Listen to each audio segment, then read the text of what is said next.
Hey, what's going on, guys? It's me, Aiden, from Cartoon Apocalypse, and today I'm bringing you guys a really awesome theory. I think it's amazing, but first of all, gotta put some announcements out there, right? First of all, I'm starting up a gaming channel, or I had one, so you can go subscribe to it. It's called 612 Aiden. I don't really care if you do or not, but I'll try to upload once a week. This is still my main channel, so don't worry. I'll still be uploading on Cartoon Apocalypse every day. I'll try to at least. So yeah, don't worry about me going over to gaming. I'm not leaving you guys, alright? So, second of all, if you're new around here, you can go ahead and subscribe, because it shows your support for the channel, and it means a lot to me, and you can leave likes and stuff to let me know that you're enjoying our content. Also, I got a couple comments or something that said, hey, we want to help you in your videos or something. So there will be a video coming out in the future, or hopefully within the next week. It'll be, what if Ludo never found the wand that he used throughout season 2 and 3? So if you guys want to write out like a little paragraph or little sentences, then leave them in the comments down below, and I can read through them and pull some out and put them in the video for that. So if you want to help participate in the videos, then you can go ahead and leave comments. Remember, the topic is, what if Ludo never found the wand? So yeah, with that out of the way, I just wanted to say that this is actually a scripted video, not this first part of this video, but pretty much this is scripted by Pokedude. So thanks, Pokedude. I had to modify your script a little bit, but that's not too much. And if you guys like these scripted types of videos, then you can go ahead and tell me in the comments if you want to. I mean, they're harder to make sometimes if I'm making the script, but yeah. Bonneville and Morpher wrote out a lot of stuff, so it'll probably be a little longer of a video. So here's where today's theory begins. The initial idea was brought up by Bonneville Butterfly Cypher, so thanks for your awesome comments and Discord talks. I'm going to read Bonneville's comment, and then I'm going to go through and summarize it, because it is a lot of information to take in all at once. So Bonneville says, okay, I am bored and hiatus is killing me, so I'ma propose an idea now. I hope at Cartoon Apocalypse season.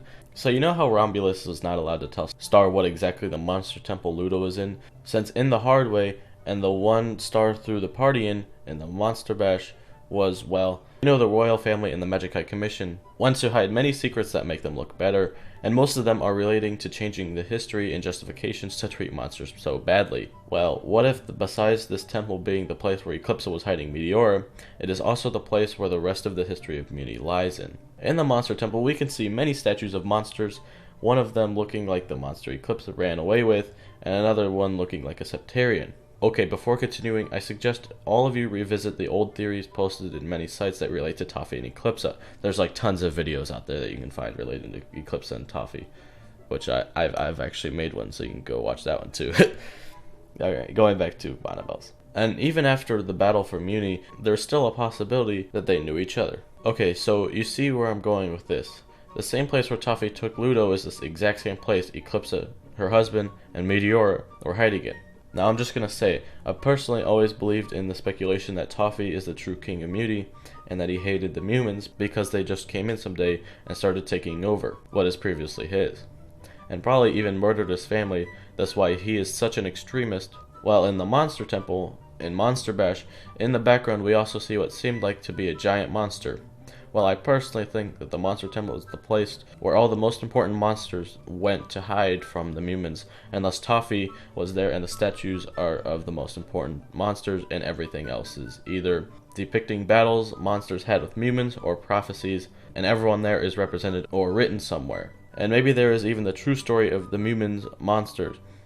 And I believe that Toffee is one of those monsters, and even if he is dead, we will find out his true backstory and motivations there. And if Eclipsa knew him, she will probably revive him and make Toffee know as much magic as because of that, because he knew Eclipsa. I'm gonna send screenshots of evidence that I save.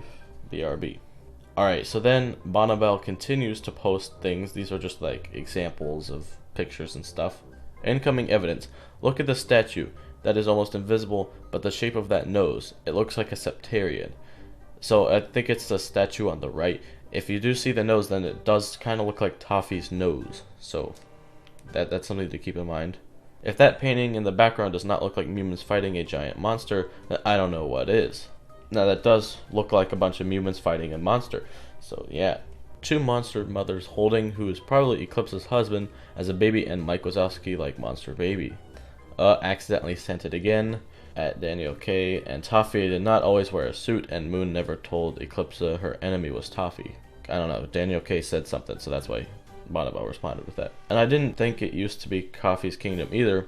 As I said, I think it was built as a place for the most important monsters who survived the Great Monster Massacre to reunite, and that all the statues and paintings depict them and their battles with the humans respectively. At Cartoon Apocalypse, please read all of this. I just said when you have time. So yeah, thank you Bonnabelle for your comments. Now for those of you who think that is way too much information to take in, I will now summarize. Bonnabelle starts off by telling us how Romulus was not allowed to tell Star about why the Monster Temple, shown in multiple episodes including The Hard Way, Star Crush, and most recently Monster Bash, was important or anything about it for that matter. While Bonnabelle proceeds to give multiple examples on how the Magic High Commission mainly works to just justify their own gains, most notably changing history, or at least the story that gets told, in order to justify the prejudice to monster kind. Bonnabelle goes on to ask the question, what if not only is the place where Eclipse raised Meteora, but also where Mewni keeps all of its darkest secrets, like the true secrets? One of the statues shown in the Monster Temple even resembles the monster Eclipse ran away with, while the other resembles a Septarian. Looking back to theories dating back a long time ago, we could see pieces of linkings Toffee to Eclipse. Heck, if you play B4 backwards, it sounds like Eclipse saying Toffee. B4. What? B4. B4? B4 what? B4. Of he. Oh, fear. Oh, fear. Oh, fear. So. Which, when I first learned about this, I was blown away. Actually, Pokedude told me about this a couple days ago, and it was pretty amazing because I had no idea, and I don't think a lot of people know either. So this is really amazing stuff, and I definitely think that this means that they are connected in some way. It's kind of weird Toffee led Ludo to a place that Eclipse raised her child in. How does Toffee even know where it is? Bonnabelle proposes that it's a shrine of the war made as a refuge for the monsters after their land was taken, and that Toffee is the true king before the Mewni showed up, and kicked them out. We even see murals of what happened to the Mewni fighting and killing the monsters, which would explain Toffee's nature. He is a man who lost everything. Hungry Larry said that that's something to fear.